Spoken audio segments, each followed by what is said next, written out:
নায়িকা পপির বয়স কত জানেন? কেন তিনি এখনো বিয়ে করেননি জানেন?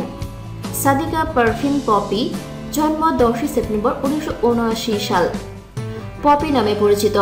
তিনি বাংলাদেশের একজন জনপ্রিয় চলচ্চিত্র অভিনেত্রী ও মডেল। তিনি 1997 সালে মন্তাজুর রহমান আকবরের কুলি ছায়াছবিতে অভিনয়ের মধ্য দিয়ে চলচ্চিত্রে আবির্ভূত হন। এ পর্যন্ত তিনি মেঘের কোলে রোদ, কি জাদু করিলাম, গঙ্গা যাত্রা ছায়াছবিতে অভিনয় করে শ্রেষ্ঠ অভিনেত্রী হিসাবে 3 বার জাতীয় চলচ্চিত্র পুরস্কারে ভূষিত হয়েছেন। পপি 1969 সালের 10 সেপ্টেম্বর বাংলাদেশের খুলনা জেলায় জন্মগ্রহণ করেন। তার শৈশব কাটে খুলনায় দাদাবাড়িতে। 6 ভাই বোনের মধ্যে পপি বড়। পড়াশোনা করেছেন খুলনার মুন্নুজান উচ্চ বালিকা বিদ্যালয়ে। অভিনয় জীবন। মডেলিং থেকে চলচ্চিত্রে আসেন পপি। লাক্স আনন্দ বিচিত্রা সুন্দরী প্রতিযোগিতায় চ্যাম্পিয়ন হয়ে পরিচিতি লাভ করেন পপি। 1997 সালে সোহানুর রহমান সোহান পরিচালিত আমার ঘর আমার বেহেশত ছায়াছবিতে অভিনয়ের মধ্য দিয়ে চলচ্চিত্রে পা রাখেন পপি। কিন্তু তার প্রথম মুক্তিপ্রাপ্ত চলচ্চিত্র কুলি। মন্তাজুর রহমান আকবর পরিচালিত এই চলচ্চিত্রে তার বিপরীতে অভিনয় করেন ওমর সানি। এরপর 1998 সালে রিয়াজের বিপরীতে বিদ্রোহ চারিদিকে, 1999 সালে মান্নার বিপরীতে কে আমার বাবা ও লাল বাদশাহ, 2002 সালে কমল সরকার পরিচালিত খ্যাপা বাসু ও বাবুল রেজা পরিচালিত ওদের ধর ছায়াছবিগুলো ব্যবসা সফল হয়। মান্না প্রযোজিত লাল বাদশাহ ছায়াছবি ব্যবসা সফল হয় ও তার অভিনয় জীবনে বড় পরিবর্তন নিয়ে আসে। 2003 সালে অভিনয় করেন কালাম কায়সার পরিচালিত কারাগার ছায়াছবিতে।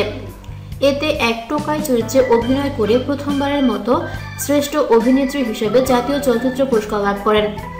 2006 সালে কথাসাহিত্যিক আসকার ইবনে শাইখ রচিত গল্প অবলম্বনে স্যাটেলাইট চ্যানেল MTVর প্রথম প্রযোজিত ছায়াছবি বিদ্রোহী পর্দায় তার অভিনয় সমালোচকদের প্রশংসা অর্জন করে। এই বছর আরও মুক্তি পায় ফেরদৌসের বিপরীতে সামিয়া জাহান পরিচালিত রানী কুঠির বাকি ইতিহাস। 2008 সালে নার্গিস আক্তার পরিচালিত এইডস বিষয়ক সচেতনতামূলক ছায়াছবি মেঘের কোলে রোদ ও চন্দন চৌধুরী পরিচালিত কি জাদু করিলা চলচ্চিত্রে অভিনয় করেন। মেঘের কোলে রোদ চলচ্চিত্রের জন্য তিনি অর্জন করেন দ্বিতীয়বারের মতো শ্রেষ্ঠ অভিনেত্রী হিসাবে জাতীয় চলচ্চিত্র পুরস্কার। এছাড়া কি জাদু করিলা চলচ্চিত্রে অভিনয়ের জন্য অর্জন করেন শ্রেষ্ঠ অভিনেত্রী হিসাবে বাচসাস পুরস্কার। পরের বছর সৈয়দ ওয়াহিদুজ্জামান ডায়মন্ড পরিচালিত গঙ্গা যাত্রা ছায়াছবিতে ধুম্বরের চরিত্রে অভিনয় করেন।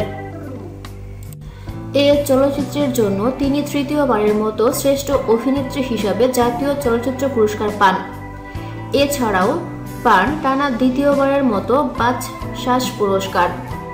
2012 সালে মুক্তি পায় ইমনের বিপরীতে জি সরকার পরিচালিত গার্মেন্টস কন্যা। বড় বাজেটের এই ছায়াছবিটি ব্যবসা সফল হয়। 2 বছর বিরতির পর 2014 সালে মুক্তি পায় তার অভিনীত 4 অক্ষরের ভালোবাসা। এতে তার বিপরীতে অভিনয় করেছেন নীরব। 2015 সালে আব্দুল্লাহ আল মামুন পরিচালিত শেষ চলচ্চিত্র 2 বেয়ায়ের কীর্তিতে অভিনয় করেন। 2016 সালে অভিনয় করেন নরেন্দ্রনাথ মিত্র রচিত গল্প রস অবলম্বনে নার্গিস আক্তার নির্মিত পৌষ মাসের পিড়িতে। এতে তার বিপরীতে অভিনয় করেন টনি ডায়েজ। এছাড়া অভিনয় করেছেন নাজমুল হাসানের 2 নয়ন ছায়াছবিতে। চলচ্চিত্রে অভিনয়ের পাশাপাশি তিনি টেলিভিশনের নাটক ও টেলিফিল্মে অভিনয় করেছেন। কাজ করেছেন মেজবাহ শিকদার পরিচালিত গুধূলির দেখা আলো নাটকে। 2013 সালে ঈদ বাংলা ভিশনের জন্য নির্মিত আমি ভালোবাসিনি টেলিফিল্মে অভিনয় করেন। টেলিফিল্মটি পরিচালনা করেছেন হিমেল আশরাফ ও তার বিপরীতে ছিলেন চঞ্চল চৌধুরী। 2014 সালে রেজানুর রহমানের নির্দেশনায় নোটবুক টেলিফিল্মের একজন বিবাহিত নারী চরিত্রে অভিনয় করেন। এছাড়া অভিনয় করেছেন BU শুভ্র পরিচালিত নবনীতা তোমার জন্য ও নীল কষ্ট খণ্ড ধারাবাহিক এবং প্রহর ও পলাশপুরের মেহেরজান টেলিফিল্মে। 2015 সালের ঈদুল আজহা উপলক্ষে 21 টেলিভিশনের জন্য নির্মিত এক্সপ্রেশন অফ লাভ টেলিফিল্মে অভিনয় করেছেন। মডেলিং।